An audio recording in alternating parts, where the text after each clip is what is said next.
All right, you are now tuned into the Rotated Views podcast. I am your host, Jimmylee Velez. I'm here with Gabe and Heck.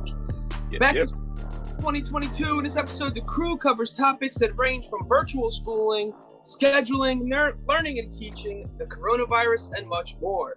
We wrap the episode up with quotes from Alan Watts and Aristotle. Guys, if you're new, thank you for joining us. Don't forget to download and subscribe. We drop a new episode every Tuesday morning for your listening pleasure. Kicking things off, gentlemen. Here we are. Yes, here we are.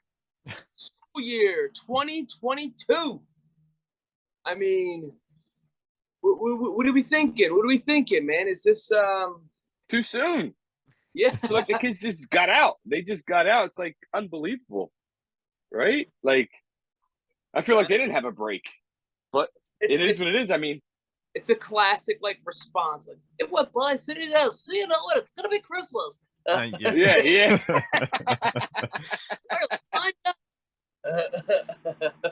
Yeah, but I mean, it's true though. I mean, I feel like they didn't have a summer, but then I think back and see all the stuff that they actually did throughout the 2.5 months that they were out.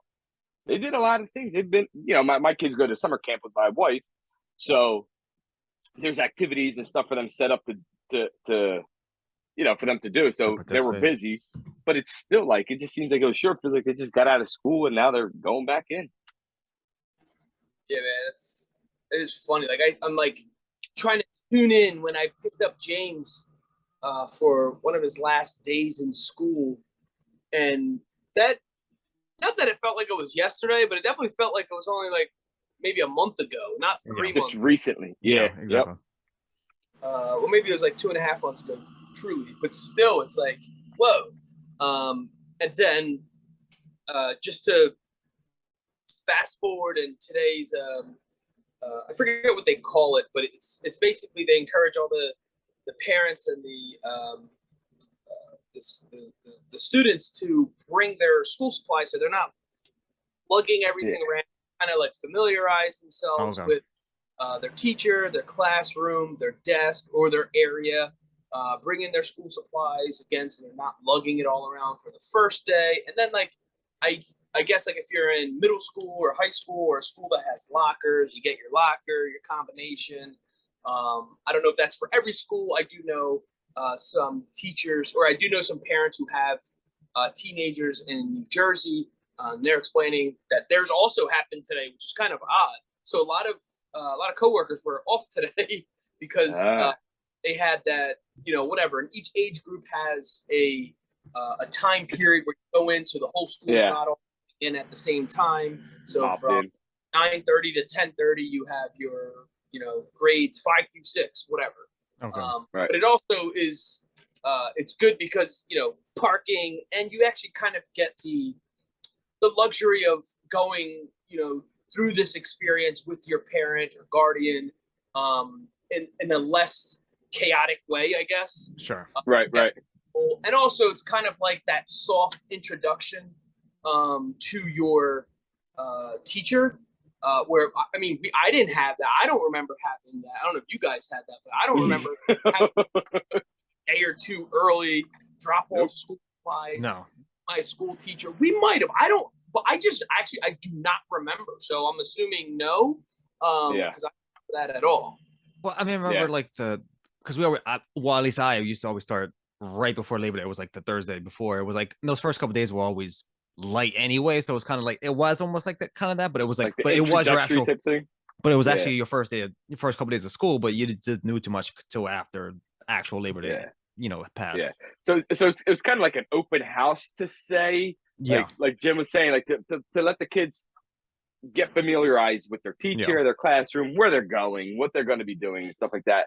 So it's pretty cool because a lot of the parents, they arrange to go with other parents, so the kids in the same classroom kind of go together and they can figure out where they're going to be sitting and stuff like that. So yeah, it's pretty cool. But it's like, so our school district, they do kindergarten, 5th grade, and 9th grade one day. So everyone that's starting new to each school, whether it be the elementary, the middle, or the high school, those 3 grades go on Thursday. I'm sorry, go tomorrow on Wednesday, and then Thursday the remainder of the classes go because they know the school. That's how they differentiate. But those other people don't have to go back till Friday.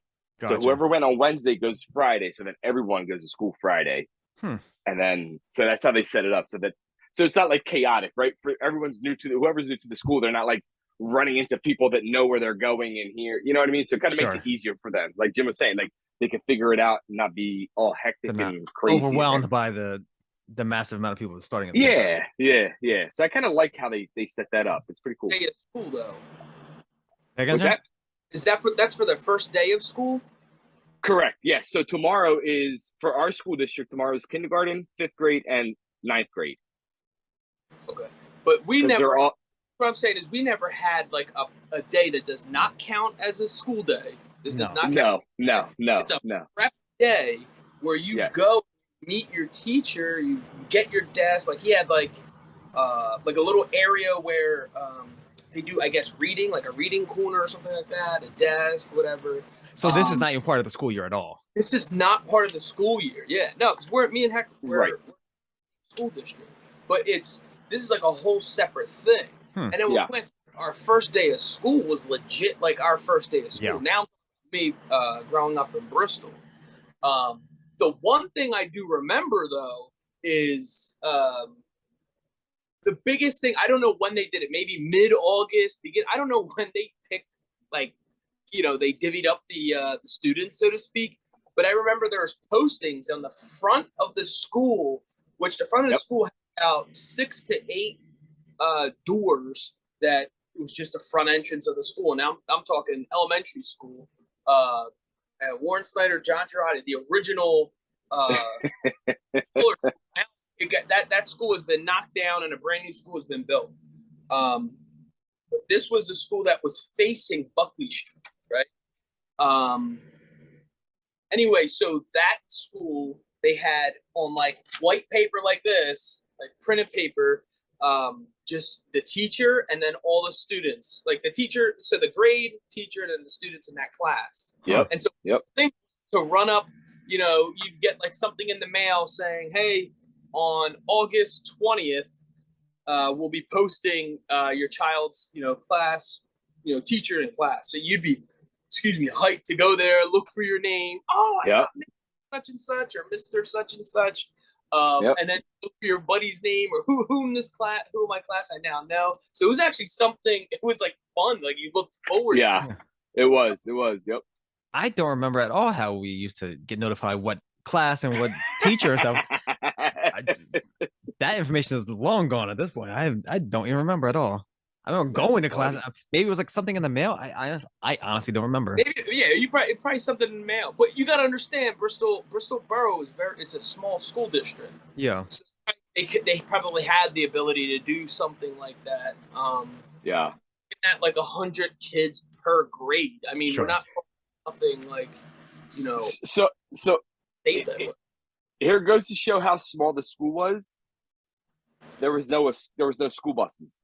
They only had school buses for school trips. Everyone walked to school or you got driven to school. That's how small this town was. So there wasn't no school bus stop to pick you up. You either walk there or your mom and dad dropped you off or your guardian or whoever dropped you off. But that's how small the school was. So you definitely walked up to the school to go see who your teacher was. And like you went up there with your friends or you went up there with your parents or whatever to go see. And you're like, oh yeah, Johnny's with me this year. Yeah. Like you already know you're already causing mayhem for the school year because he's with you. Yeah. That's too funny. Yeah. I mean, nowadays we get notified via email. Yeah, there's all kinds of web portals and stuff to check stuff. Yeah, like we could even request to have our kids together in the same classroom with one of their best friends, and 9 times out of 10 it happens. Oh, well, there you go. Yeah. It's great. It's obviously none of that existed for anywhere close to that for us, but no, at all. It's awesome though, because you almost build like a rapport.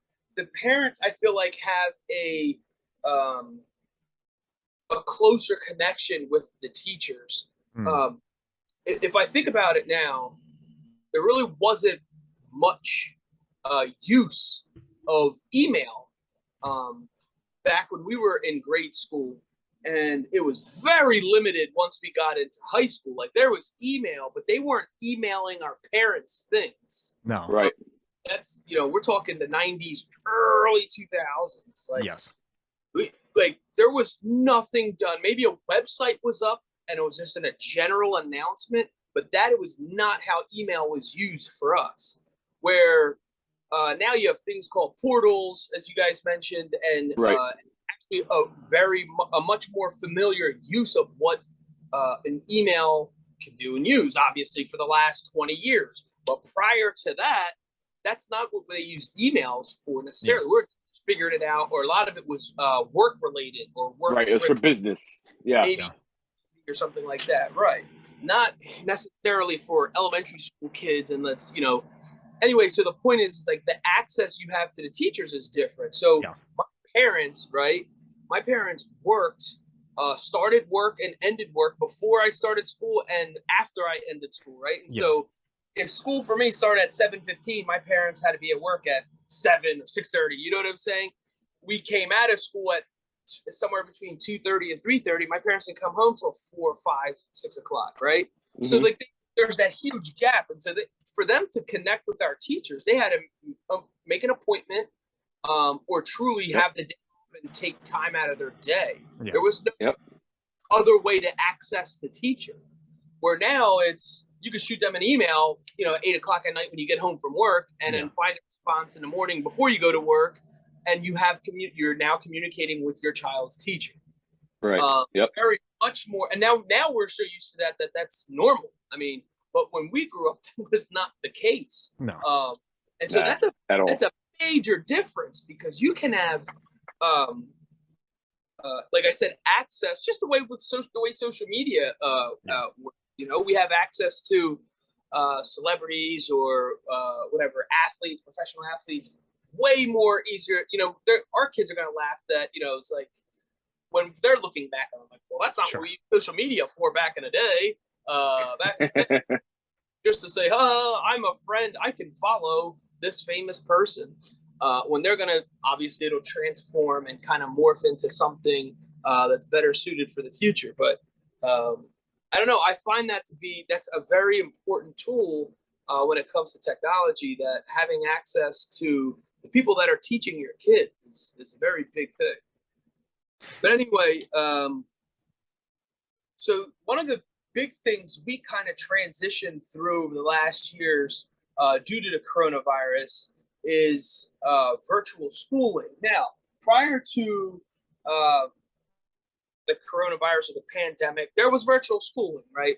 However, it just wasn't at the forefront, I would say, of learning. It was there. There was options. There was various options, actually.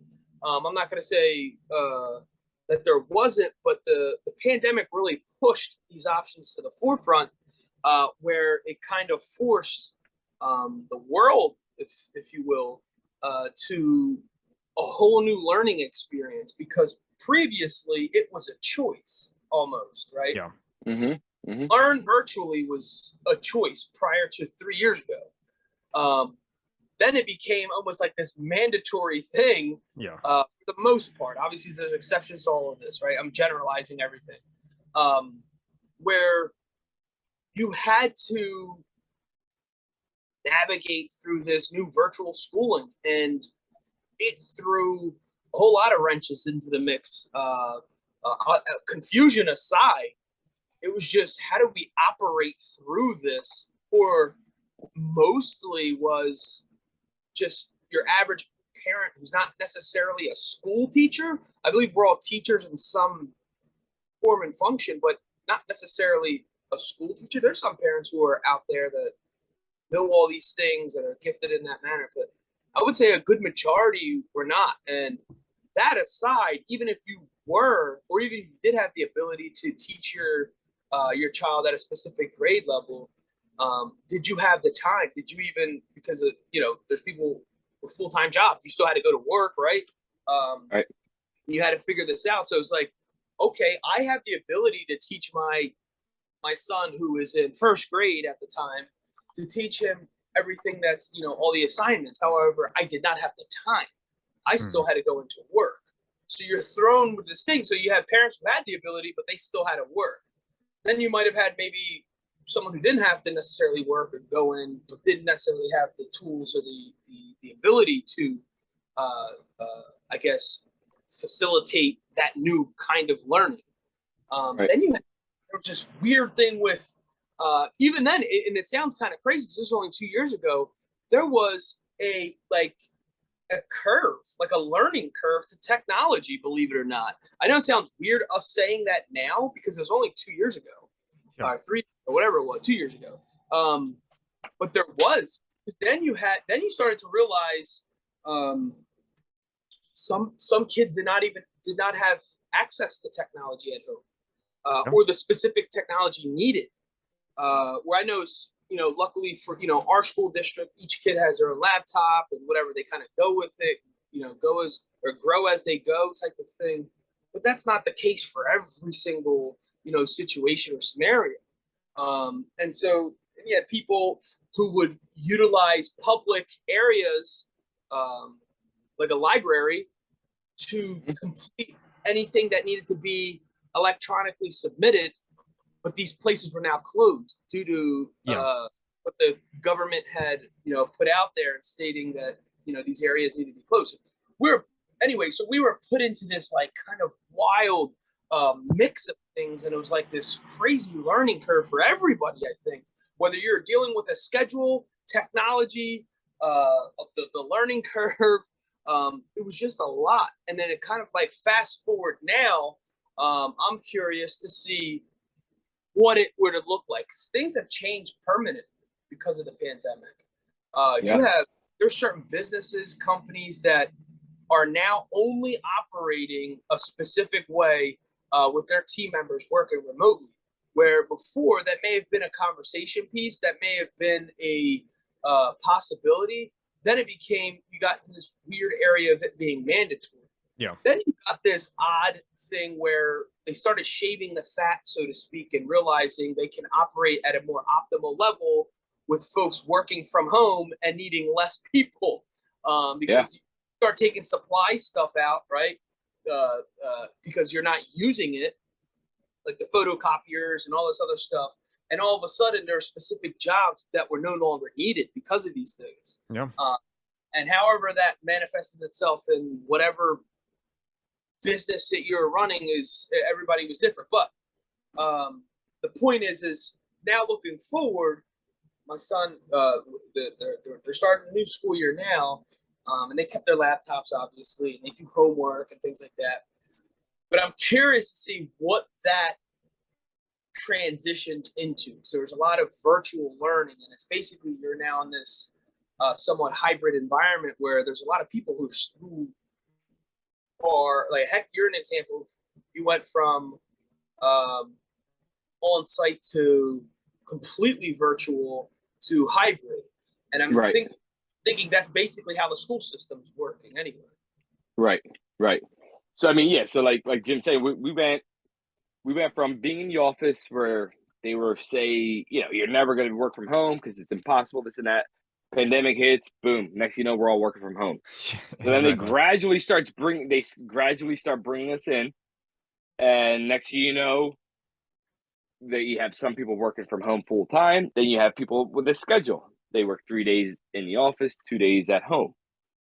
Then it went to everyone's back in the office. As of February this year, everyone was back in the office.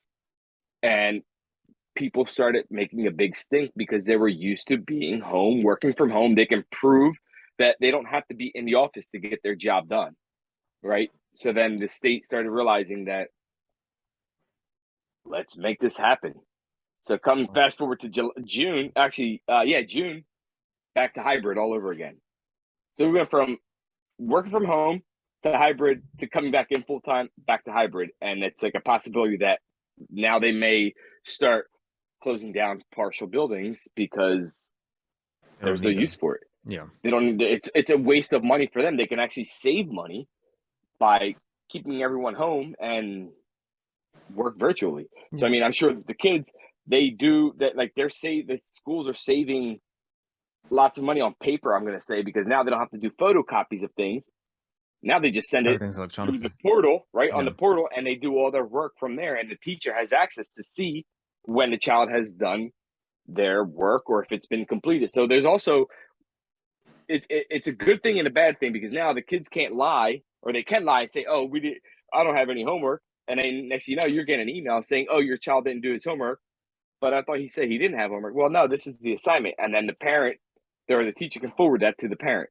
Or the kids could say they did their homework, and then you look at it, it's done, but the teacher says, no, look with the date that it was completed. She's saying it was done Monday, but they really did it on Wednesday. So it was 2 days late. So I've seen it all already. Or they're telling me that they did their work and they didn't do their work, and then the teacher proves that they did it on a certain date when it was already past due. So it works both ways. So the kids cannot get away with how they used to get away with doing their schoolwork and stuff like that. So the teachers can keep up with them. That's a good thing, right? So they know they're doing their work and that they're learning, because they can see what they get wrong, what they don't get wrong. But it's also like you lose that complete interaction with the children while teaching. You know what I mean? Like, I remember going up to like writing notes off the board. The teacher would write down the daily notes, and we'd have to write it down on a notebook. And when I wrote it down, I remembered what it was about. Now I'll read stuff and I can remember it, but it's not like me writing it word for word. I'll know what it is. So the kids really don't have that. Like I guess they all learn in a different way, and it's how they learn and they all understand it. But to me, it seems to be harder that way, without like the interaction of the teacher as much as we had it. Yeah, I mean, it was like back in the day where you got a phone call or a text message, or even going before that, someone paged you. Yeah. You had the, I guess, luxury of telling them you didn't get it, or I didn't, because the reception was bad or whatever. Yeah, you fast forward, a couple decades of technology and cellular phone use, and you add the internet and all this other stuff, Wi-Fi connections, all these things, right? The phone companies have more and more towers established, and connectivity seems to enhance to a point where you can't say that, right? And it was just kind of funny. Yeah. There were people still trying to say, "Yeah, I didn't get your text," but like you can see that it said "read." Yeah. You read it, literally read sure. it. Read it. Not only did you not get it, or did you get it, but you also read it. And so it started calling people out on their poor communication, or whatever you want to call that. So the same thing became similar. I remember when I was in at Temple, there was portals for us to submit certain things. Yeah. And more so when I was at Drexel, it got a lot more advanced, where everything was submitted by a particular time. You couldn't. Now these were, especially with Drexel, this was a virtual environment to begin with, and so these were the things, right? And so this pre-pandemic. So this is what I'm saying. I knew what I was signing up for. Where and the projects were always due midnight on that Sunday. And so it wasn't like, and they even had like a stipulation. I remember saying like, you cannot blame technology. You cannot blah, blah, blah. It was like all this stuff. Like if you're having technical problems, resolve them before X, Y, and Z, test the site. It was all these things. And anyway, so what I was trying to say when Heck was talking about assignment submission was the timestamp. So the timestamp became this very significant thing. Same thing with the workforce, where you had to log in something at a particular time to quote clock in, or now the the biometrics. You couldn't just say, "Hey, I was here. I just appeared," because it's timestamp. So timestamping is very significant still to this day. But even more so, depending on the application, where it's, am I submitting a work assignment through this X, Y, and Z? But it's funny because even in the professional world, there's certain items that in the healthcare industry you have to respond by a particular time frame. And so let's just say, for example, medical record requests have to be responded to within 30 days. And it's kind of receipt of the request. And it's kind of one of those things where it's like, yes, I sent it. How do you prove it? Same thing, you know, when we talk about emails, it's because it's time stamped. That's how you know when you sent something. Now, even in email, you can read receipt. You can add that. No one truly uses that because it's almost, I just don't think it's a very professional thing. It depends, I guess. It just kind of depends. It depends on the urgency of what you're sending. Obnoxious. And even some of it's like it's voluntary too. Like, oh, you have to say I read this email, but it's like and then I have to hit okay, send receipt. I'm like, really? Yeah, I get annoyed. And rude because I'm a person that is very responsive to things. It's not like right. If I was somebody who never responds to this stuff, anyway. So on that, it gets annoying when it's not of someone of importance, but someone that's not like a supervisor or manager, right? It's just someone just sending an email and they want to know that you received their email. They want to know it. So it gets kind of annoying. So I got in trouble because I didn't respond because I ignored the email, and it was nothing of importance. But this person needed to know that I read their email, and because I didn't respond, they told the supervisor. And the supervisor goes, "Can you just please respond?" I'm like, "Why?" It's nothing of importance. So it's like it goes to almost a stupidity level of it. Yeah. So like if it's a manager and they want to make sure that you receive something of importance, I get it. But on every email that gets sent out because, oh, hey, this is so-and-so, whatever, like, come on. Let's be real about it. You don't need to respond from everyone. Yeah, there was that became like a big thing in a situation that I heard of, where it's basically the person was trying to like rack up a case against somebody. So, you know, they never respond to anything. But look at all the readers. Yes.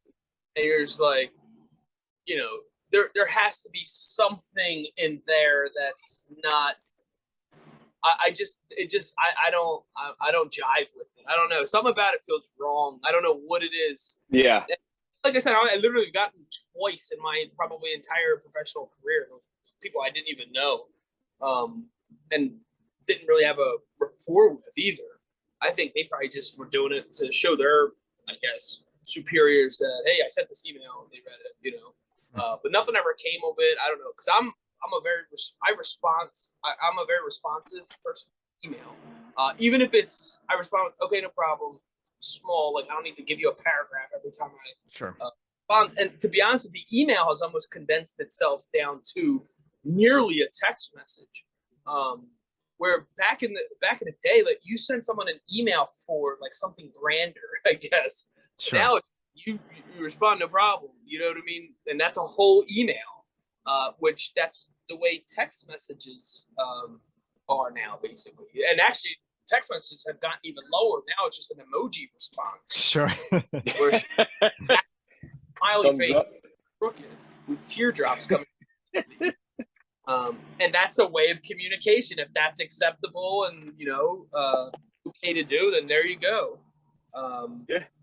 I mean, so at my job, we use Teams. I know this is going off topic. We're supposed to be talking about school, but at my job, we use Teams and we go back and forth. And like, instead of continuously saying, okay, I got it. Okay, I got it. They have the option where you can put thumbs up, thumbs down, or whatever the case, or laugh, put the smiley, like the laughing emoji. A lot of times my supervisor responds with a thumbs up that I said, I sent this email to so-and-so. He gives me a thumbs up. And I'm like, that's professional these days.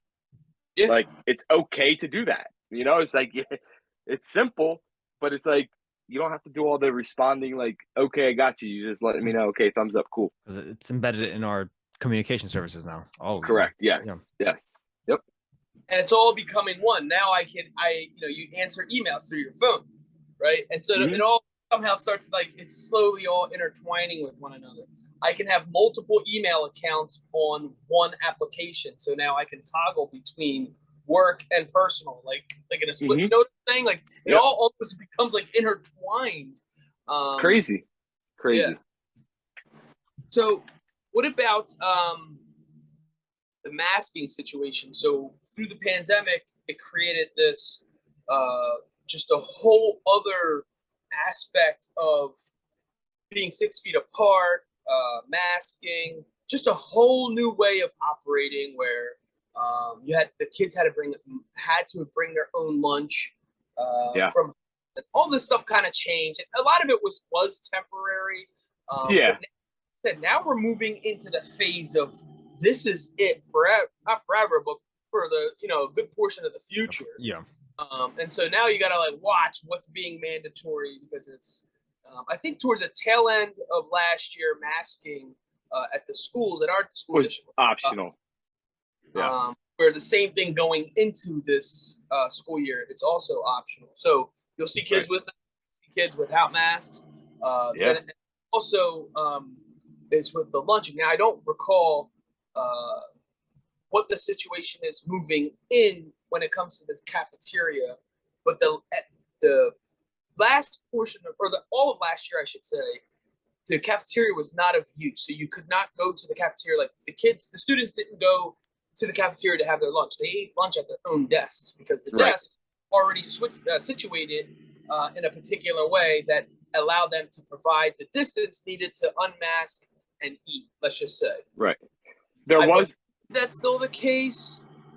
So there was options. So like they were giving out lunch, like the school was providing lunch to the kids who didn't pack, but it was getting delivered, like you said, to the classroom. So they sat in the classroom and had their lunch. So the cafeterias were not in use just to keep everyone away from the close quarters of things. So they had everything separated, like Jim was saying. So they got food from the cafeteria, just not in the cafeteria. Correct. No. It got delivered. It got delivered to them. So like say today was pizza. There was 8 kids that ordered pizza. They'll bring 8 trays of pizza, boom, boom, boom, whatever. And that's what it was. And then the other, and you just hand out, oh, hey, Johnny, you got pizza. Oh, Billy, you got pizza. Oh, Sam, you got pizza. Like, basically, that's how they did it. Like at a hospital, if you're at a hospital, stay there as a patient. How you got your food was literally basically the same manner. They came in the hall and delivered to whoever ordered that. Right. Exactly. They came back with it. It was very simple. But I do know that they're offering like the full scale lunch this year, the school year. I just don't know if they're allowed to eat in the cafeteria. My wife knows. So I know towards the end of the year of this past school year, I think it was like the last month, like maybe sometime in May, that they opened up the cafeteria, because I remember Nova making a big stink about going to the cafeteria. She's like, oh, they opened up the cafeteria. And in my head, I was like, where in the world were you guys eating lunch at? I was like, oh, that's right. They were in their classrooms. So they opened it up towards the end of the year, I think like the last month. And Lainey's in middle school, and they did the same thing for her as well. So I believe they're going to be using the cafeteria at the beginning of the year for lunch. So you're saying they're opening it up to eat? Yes. To go in to eat. Yes. So now they walk out of their classrooms. If you pack the lunch, you go sit down. If you bought a lunch, you go up to the lining, and however it is they have it set up, go pick up your food with a tray, and then you go sit down at your table with the rest of your class. Yeah. So the other thing to talk about was like scheduling, and scheduling pre-pandemic was pretty straightforward, right? That we've been going to school for however many years, whatever. It's kind of straightforward. For the most part, and I'm generalizing this a lot. Then there was the pandemic where your kid basically had to stay home, and then you had to. When I mean scheduling, the parents had to schedule, because we're the caretakers of these kids, and so you're put in a position where like, how in the world do we make this happen? And it was I know for us anyway, it was a struggle, because we didn't work from home. So it was kind of like, and now my kid can't go into a school building and had to do everything virtually. So we managed through it through, family members. Luckily, my mother-in-law was around and had the ability, of my sister-in-law, because the way their schedules worked, they worked at night, so they're able to help out during the day, whatever. But that's not the case. That's a harder solution. But that was even easier than maybe some other person where, a caretaker could be working multiple jobs and are a single parent. Or maybe they are a business owner. So it's not like, when they open, that's when they're, making their money, and it's basically up to them. You know what I mean? There's not necessarily PTO days or things like that. But the good part was they were able to probably manage it a little bit better.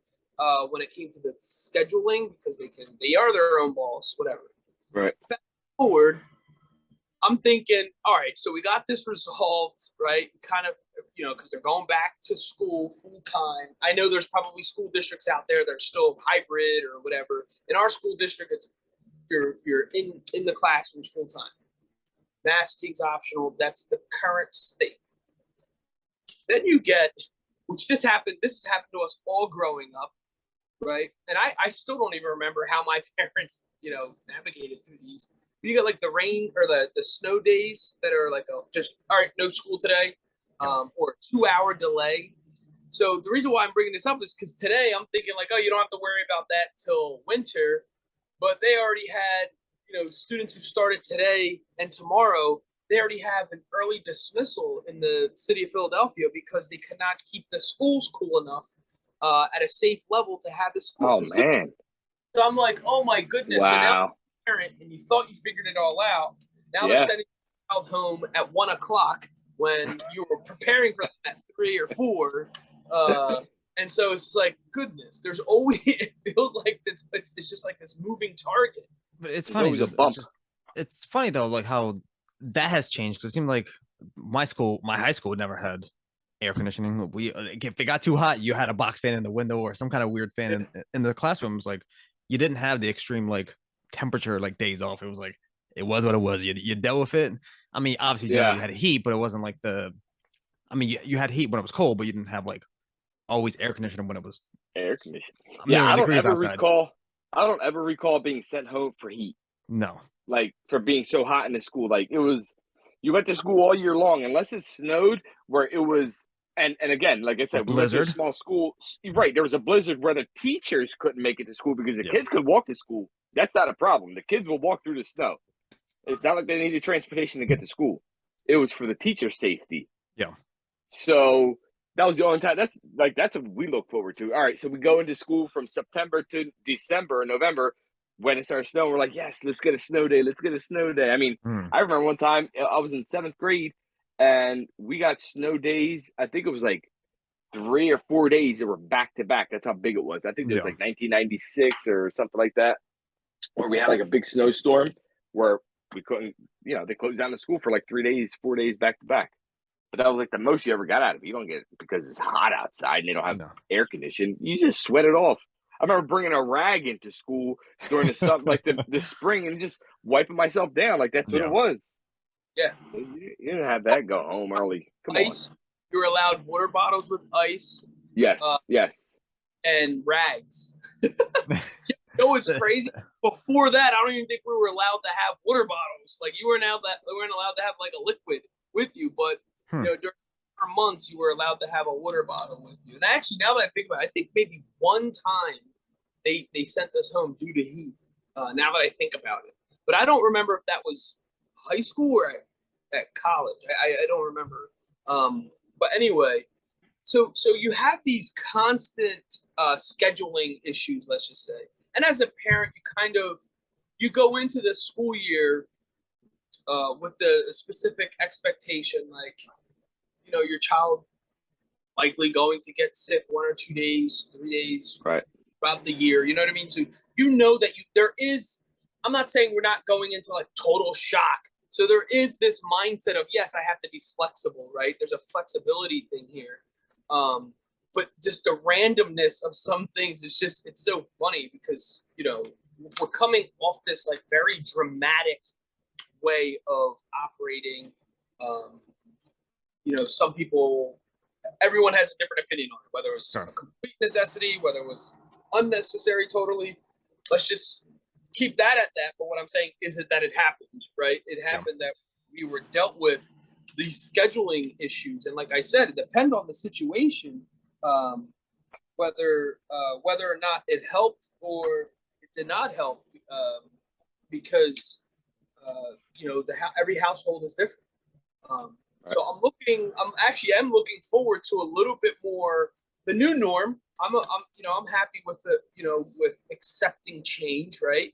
But I think it's going back to an older style, like what we were used to back in the day, getting that full experience. And to a point Heck was making before, I think his point was to the relationship between the student and the teacher. But even beyond that is the kids interacting with each other. That was like my son's biggest thing was James did fine in school, the academic part of it, where he, felt the most pain, I guess, was that he had no other interaction with his classmates or kids his age.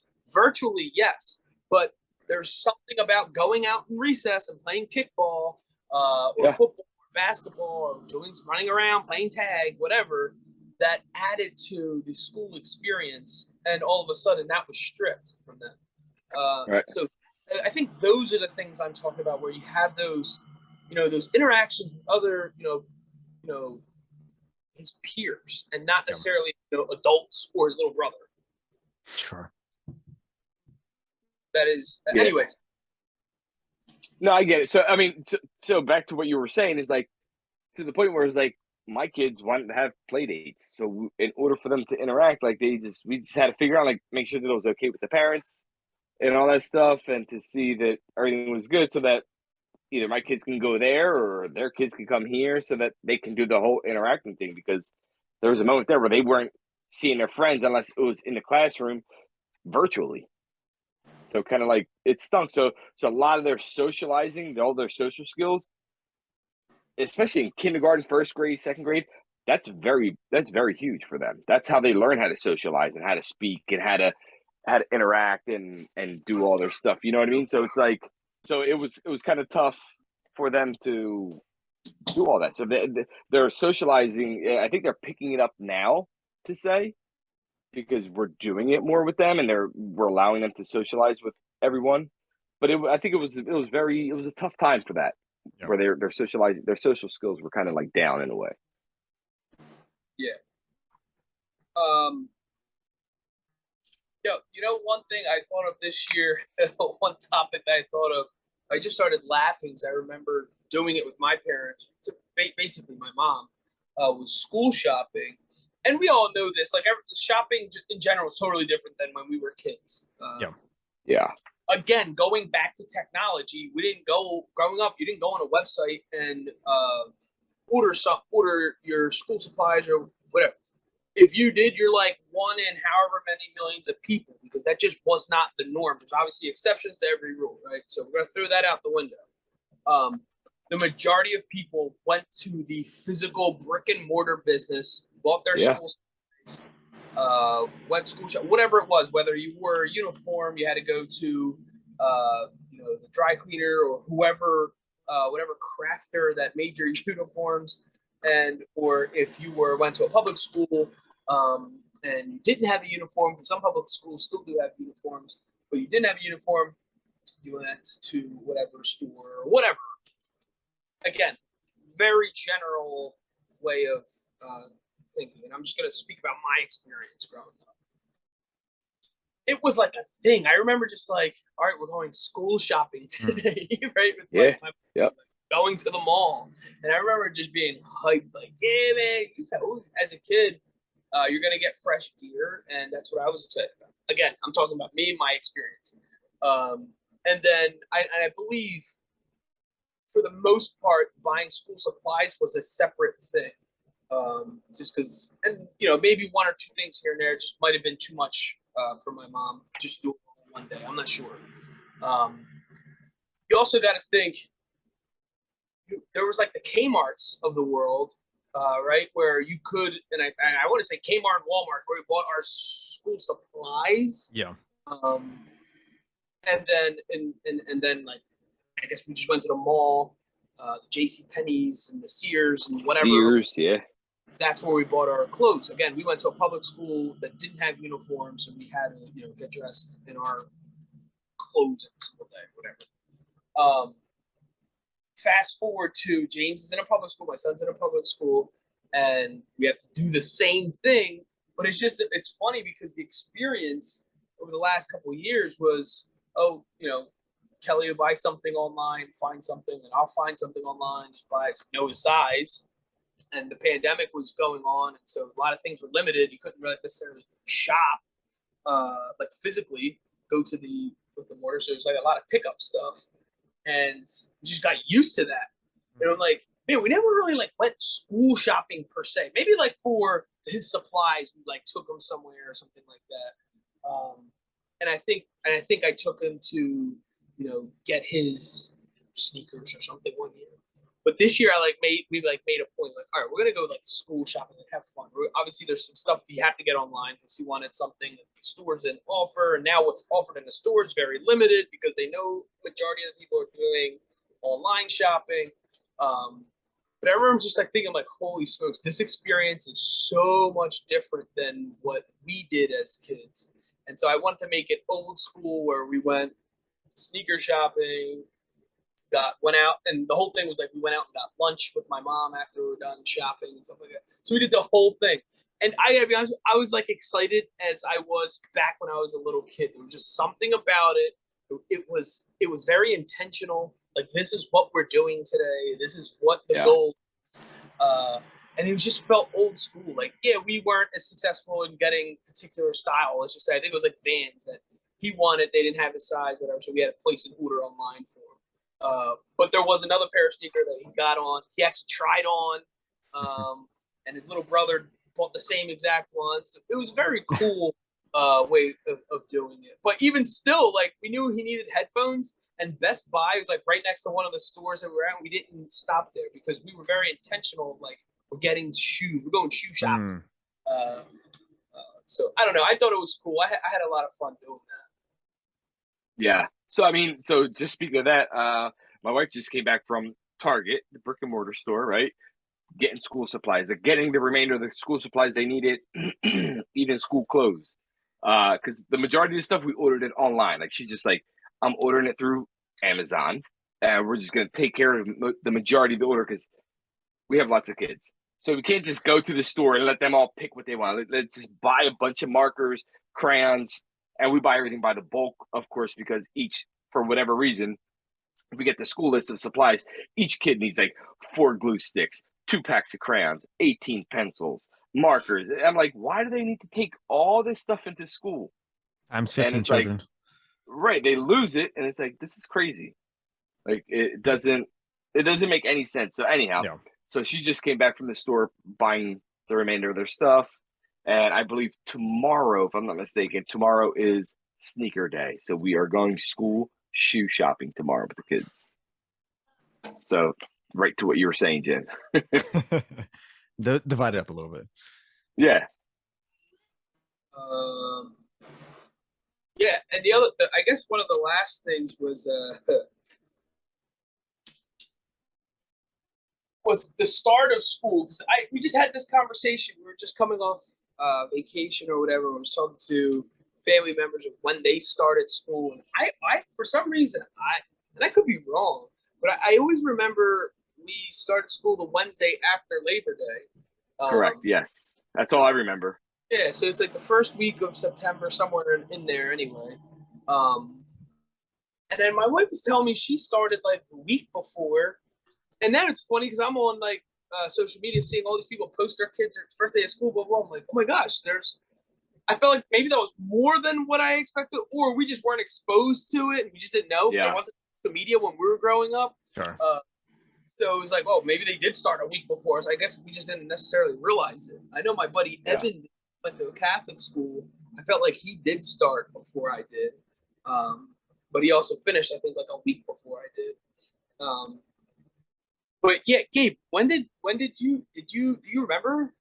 It was always that whatever the Thursday before Labor Day. It was always, so we always had 2 days to start school, and like I said, it was like kind of like those get acclimated to the school year, and then it was kind of like we had a day or whatever. I don't think it was 1 day or 2. I forget what it was for Labor Day, but then like you really got into it right after Labor Day is when you really start doing. Yeah, so Labor Day was always on a Monday.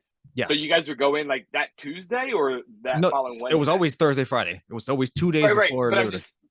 But I'm saying like so you started school Thursday. Oh yes, so we had the first Friday, couple. Yes, and then Saturday, Sunday, Monday was Labor Day. And did you go back that Tuesday or that Wednesday? I believe it was Tuesday. Honestly, it's been so long at this point. But But it was always weird. It's like, yeah, you had that, and then immediately holiday was like, it kind of didn't make much sense, but I mean, that's what it was. I don't know. I was this to somebody that it was probably strategic with like makeup days, because it was not that bad to start 1 or 2 days, then have off for 3. Right. Sure. Because then you throw in a snow day here and there, and it's like, oh, well, we already pull those 2 days and kind of like act as buffers. Right. Whereas we're kind of starting off fresh and late. Sure. So there was a little bit more to make up. I'm not sure 100% what the reasoning is. I'm sure there is one. But I always thought it was funny, like everyone started. And then if you go down south, I know Florida anyway, they start in August at some time. And then they end in May at some point. Where we start in September and end in June for elementary and high school anyway. And then college is a whole other, beast. But yeah, I thought it was funny. It was an interesting conversation. When did you start? When did your school year actually start? Yeah. Right. Yeah. Answer. Yeah. Well, I want to say good luck to all the students. Stay in school. School is cool. Listen to your guardians. Listen to your teachers. Hey, listen. This is what I do say in all seriousness. If you're going to school, you're going to be there for however many hours it is, whether your school's 4 hours, 6 hours, 8 hours, whatever. You're going to be there anyway. Get the most out of it. Learn as much as you can. You never get these days back, especially when you're for the elementary and high school days. So just make the most of it. And I'm not just talking about, I'm talking about everything, whether it's the camaraderie that you build with your classmates, or it's the fun you have at recess, lunch, gym, just a great relationship building with the teachers. Just embrace it all, make the most of it. You're going to be there anyway. You might as well get the most out of it. So absolutely. Good luck to everyone, and make it a great year. I'd like to wrap things up with quotes, and the first one is by Alan Watts. The only way to make sense out of change is to plunge into it, move with it, and join the dance. The second one by Aristotle. We are what we repeatedly do. Excellence, then, is not an action, but a habit. Back to School 2022. In this episode, the crew covers topics that range from virtual schooling, scheduling, learning/teaching, the coronavirus, and much more. We wrap the episode up with quotes from Alan Watts and Aristotle. Awesome. Guys, thanks again for joining us. The Rotated Views podcast was produced for self-development purposes. Huge shout out to our sponsors. This episode is brought to you by the Blessed Lifestyle brand. That is BL3SSED.com. Also sponsored by The Motivation Files Unleashed. This motivational mixtape will be your fuel for success. Available on all platforms. Guys, don't forget to visit the website, JimmyleeVelez.com. Follow us on Facebook and Instagram at Rotated Views. If you have any inquiries or questions, email us at info@JimmyleeVelez.com. On behalf of myself and the rest of the crew, we wish you massive success. Stay blessed.